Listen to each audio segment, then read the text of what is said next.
Kondisi ekonomi di kuartal kedua memang kelihatan tidak terlalu mempengaruhi pasar finansial Indonesia. Tapi apa yang terjadi kalau pertumbuhan ekonomi di kuartal ketiga nanti tetap negatif? Atau pada kondisi kita sudah mulai memasuki resesi?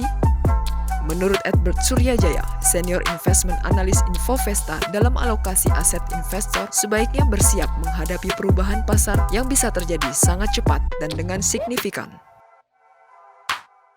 Kalau kita lihat pasar, terutama pasar saham ini kan sebenarnya kalau dari posisi per Maret ya, Maret April gitu, ketika jatuh dalam-dalamnya, ketika corona pertama kali ini merebak itu, sekarang kan posisinya sudah jauh lebih tinggi ya, rebound sampai 20-30% juga.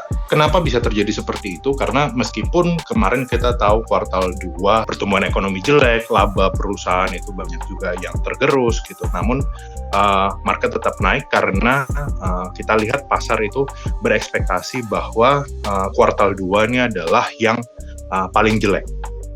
Nah, dengan kata lain, kuartal 3, 4, dan seterusnya itu seharusnya ceritanya itu adalah perbaikan. Nah, hal yang sama juga saya lihat itu dari proyeksi pertumbuhan ekonomi dari IMF maupun World Bank. Kuartal 2 itu adalah yang terendah, kemudian kuartal 3 dan kuartal 4 sudah mulai membaik sampai nanti tahun 2021 itu semuanya sudah relatif normal seperti itu. Nah, jadi kalau kita lihat persepsi pasar, baik investor maupun mungkin ekonom, bahwa kuartal 3 seharusnya lebih baik.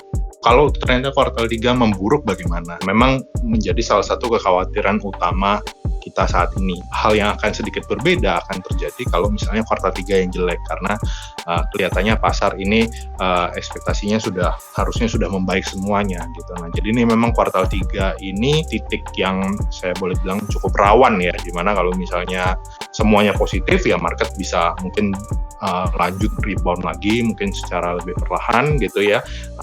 Nah, tapi kalau misalnya negatif atau memburuk, ya semuanya memburuk, mulai dari data-data ekonomi, laporan keuangan perusahaan, terus juga kasus corona mungkin juga semakin banyak, yang mana udah mulai kelihatan saat ini gitu.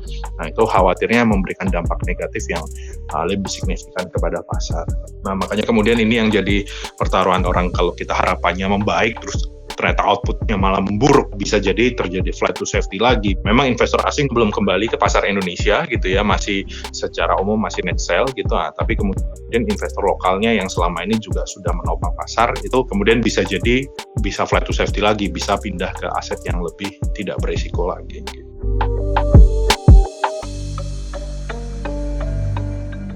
Kalau kita bicara investor retail ya emas bisa memang betul jadi salah satu pilihan gitu ya. Tapi kalau untuk investor institusi itu kan, kalau asuransi mungkin boleh tapi dalam jumlah yang tidak terlalu besar. Nah, tapi kalau untuk dana pensiun atau mungkin yayasan itu mungkin agak lebih susah sih. Jadi asetnya seperti apa ya, balik lagi ke money market misalnya seperti itu, mungkin government bond gitu kan, dimana government bond ini sendiri kan BI cukup agresif untuk menahan ya, jadi istilahnya yieldnya itu masih bisa bergerak turun dalam kondisi seperti sekarang.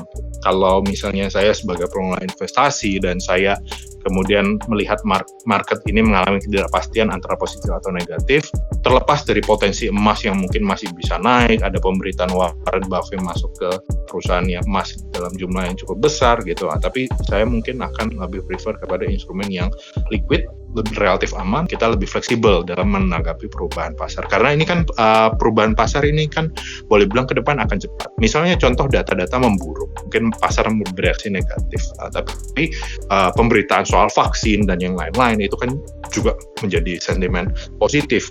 Kita masih lebih prefer instrumen yang tadi liquid, mencairkannya mudah, kita bisa lebih fleksibel pindah-pindah alokasi aset gitu.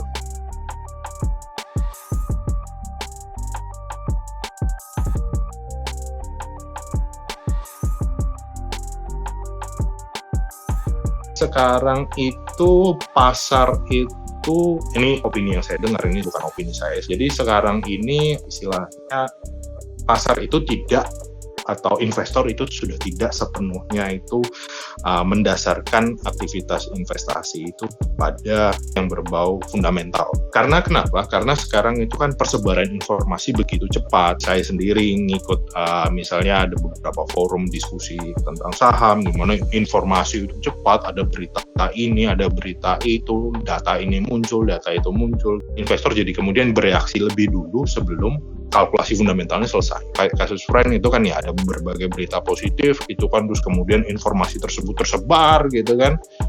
Terus kemudian market bereaksi didukung dengan harga sahamnya juga kemudian bergerak naik. Ini kayak snowball effect gitu kan ya. Harga naik, banyak orang pengen ikut beli lagi, takut ketinggalan, harganya makin naik lebih kencang. Sebenarnya itu di satu sisi menurut saya menjadi lebih baik. Hanya saja di sisi lain tentu saja yang namanya informasi itu kan harus disikapi dengan prudent juga gitu kan ya. Jadi nah ini yang kita kadang-kadang takut nih, kalau investor yang lebih sophisticated dapat banyak informasi, mungkin lebih banyak sudut pandang yang bisa dilihat gitu ya, sehingga keputusannya bisa menjadi lebih baik. Tapi ada juga investor-investor terutama mungkin yang retail yang blindly following the news, blindly following the sentiment. Kayak tadi kasus Friend kan, setelah naik tinggi balik ke angka 100-an gitu kan, jadi turun udah 30% lebih gitu. Nah, jadi lebih baik atau tidak ini ini abu-abu gitu ya. Di satu sisi informasi yang semakin banyak itu ya harusnya pasar semakin baik, semakin aktif gitu ya. Banyak investor juga yang menjadi tertarik, tapi di sisi lain sisi edukasinya itu jangan sampai tertinggal. Informasi yang mereka terima itu tetap mesti disikapi dengan hati-hati.